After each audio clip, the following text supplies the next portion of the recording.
vibeBooks presents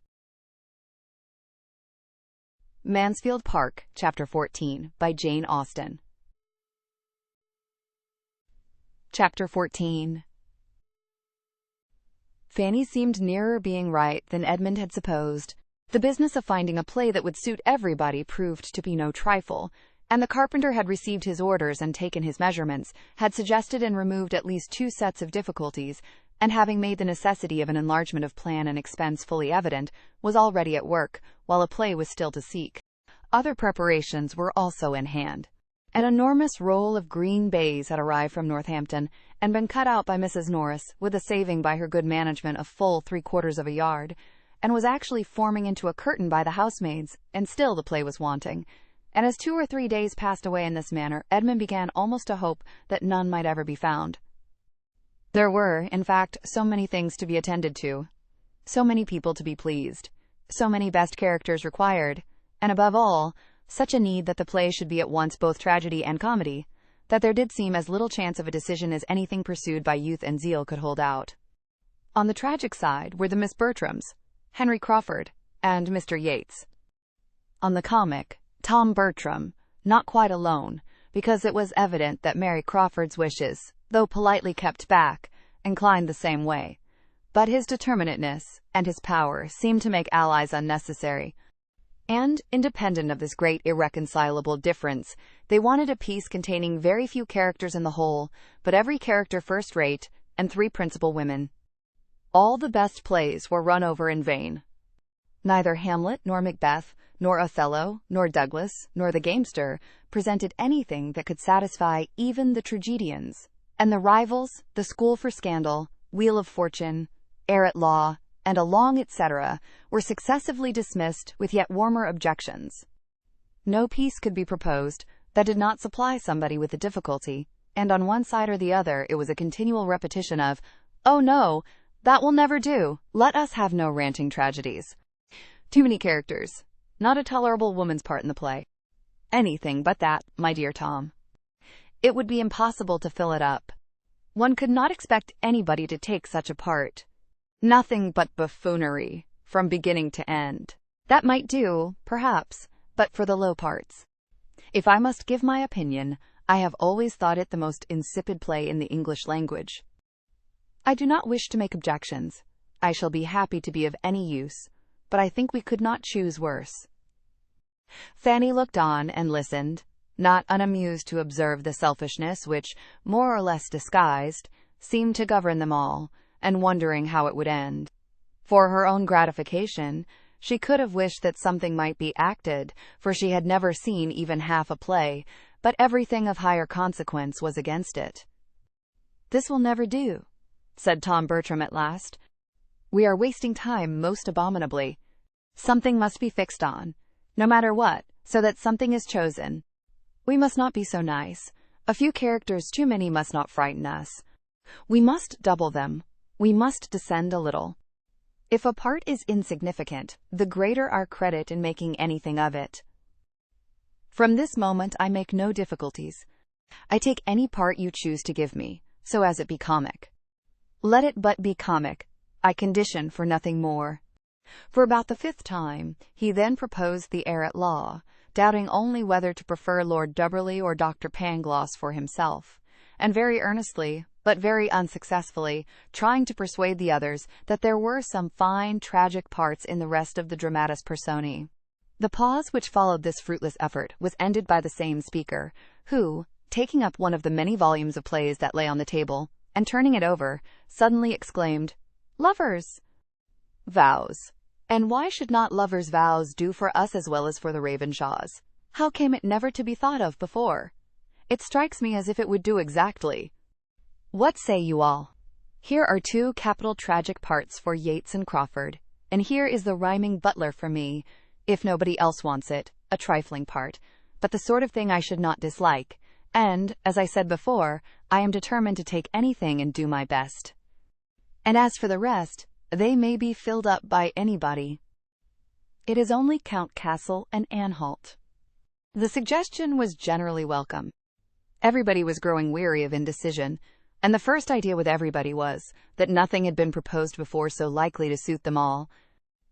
Mr. Yates was particularly pleased. He had been sighing and longing to do the Baron at Ecclesford, had grudged every rant of Lord Ravenshaw's, and been forced to re-rant it all in his own room. The storm through Baron Wildenheim was the height of his theatrical ambition, and with the advantage of knowing half the scenes by heart already, he did now, with the greatest alacrity, offer his services for the part. To do him justice, however, he did not resolve to appropriate it, for remembering that there was some very good ranting ground in Frederick, he professed an equal willingness for that. Henry Crawford was ready to take either. Whichever Mr. Yates did not choose would perfectly satisfy him, and a short parley of compliment ensued.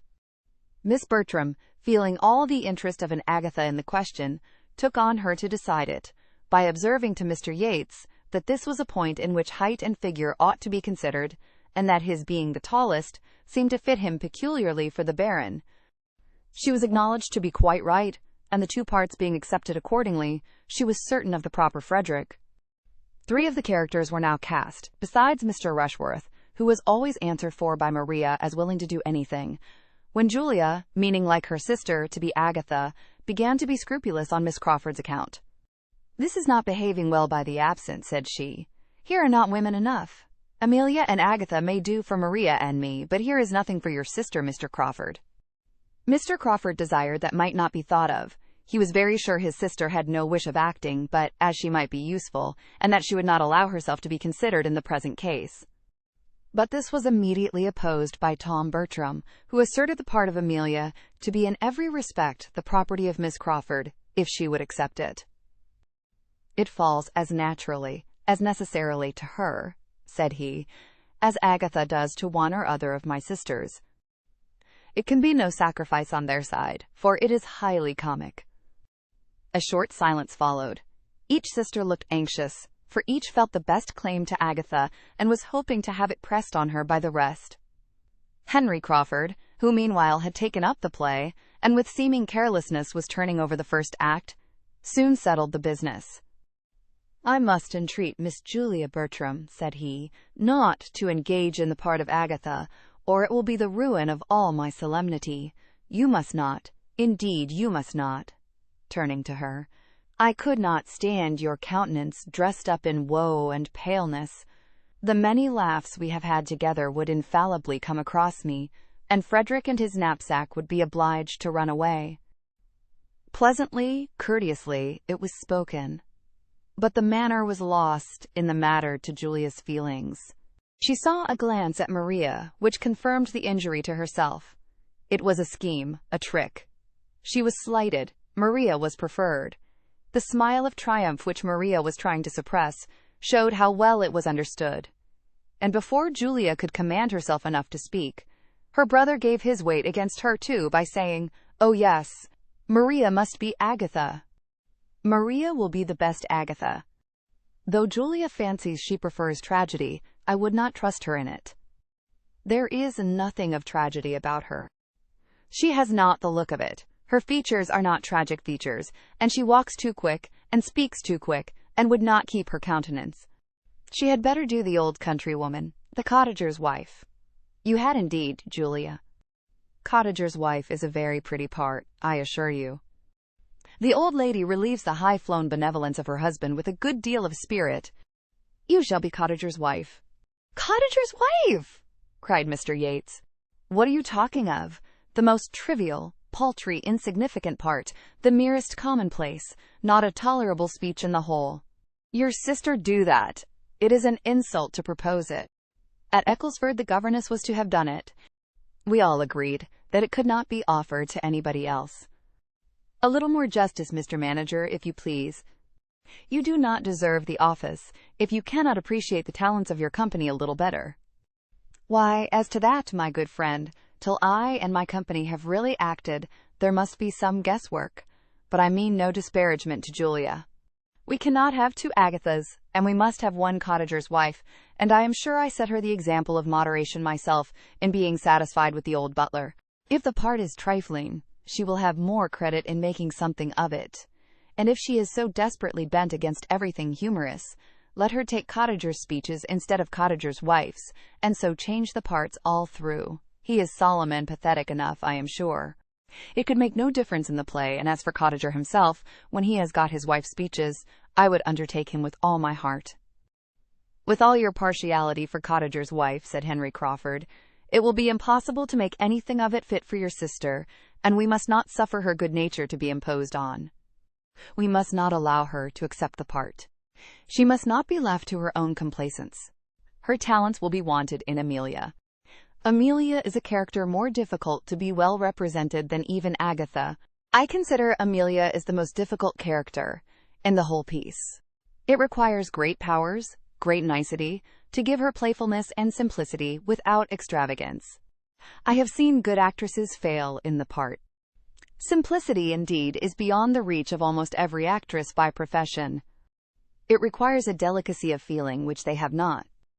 It requires a gentlewoman, a Julia Bertram. You will undertake it, I hope?"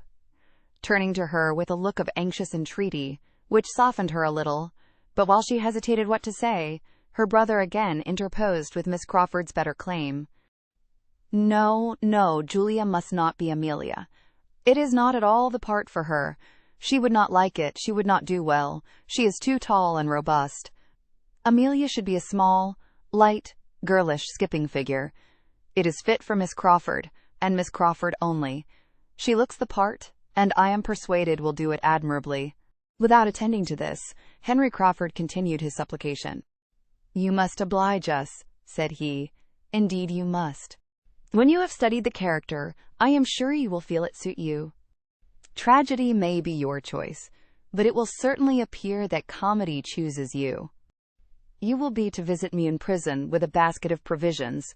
You will not refuse to visit me in prison? I think I see you coming in with your basket." The influence of his voice was felt. Julia wavered, but was he only trying to soothe and pacify her, and make her overlook the previous affront? She distrusted him. The slight had been most determined. He was, perhaps, but at treacherous play with her. She looked suspiciously at her sister. Maria's countenance was to decide it, if she were vexed and alarmed, but Maria looked all serenity and satisfaction, and Julia well knew that on this ground Maria could not be happy, but at her expense. With hasty indignation, therefore, and a tremulous voice, she said to him, "You do not seem afraid of not keeping your countenance when I come in with a basket of provisions, though one might have supposed, but it is only as Agatha that I was to be so overpowering." She stopped. Henry Crawford looked rather foolish, and as if he did not know what to say. Tom Bertram began again. "Miss Crawford must be Amelia. She will be an excellent Amelia." "Do not be afraid of my wanting the character," cried Julia with angry quickness. "I am not to be Agatha, and I am sure I will do nothing else, and as to Amelia, it is of all parts in the world the most disgusting to me. I quite detest her. An odious, little, pert, unnatural, impudent girl. I have always protested against comedy, and this is comedy in its worst form." And so saying, she walked hastily out of the room, leaving awkward feelings to more than one, but exciting small compassion in any except Fanny, who had been a quiet auditor of the whole, and who could not think of her as under the agitations of jealousy without great pity.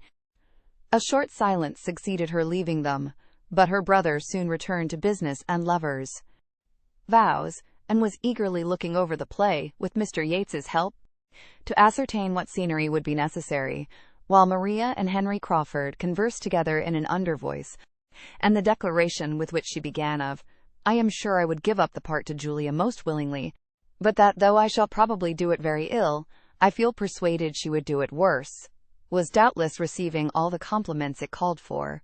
When this had lasted some time, the division of the party was completed by Tom Bertram and Mr. Yates walking off together to consult farther in the room, now beginning to be called the theatre, and Miss Bertram's resolving to go down to the parsonage herself with the offer of Amelia to Miss Crawford, and Fanny remained alone. The first use she made of her solitude was to take up the volume which had been left on the table, and begin to acquaint herself with the play of which she had heard so much. Her curiosity was all awake, and she ran through it with an eagerness which was suspended only by intervals of astonishment, that it could be chosen in the present instance, that it could be proposed and accepted in a private theatre. Agatha and Amelia appeared to her, in their different ways, so totally improper for home representation, the situation of one and the language of the other, so unfit to be expressed by any woman of modesty, that she could hardly suppose her cousins could be aware of what they were engaging in, and longed to have them roused as soon as possible by the remonstrance which Edmund would certainly make. Thank you for tuning in to vibeBooks. We hope you enjoyed this journey. Please consider liking, commenting, and subscribing to our channel.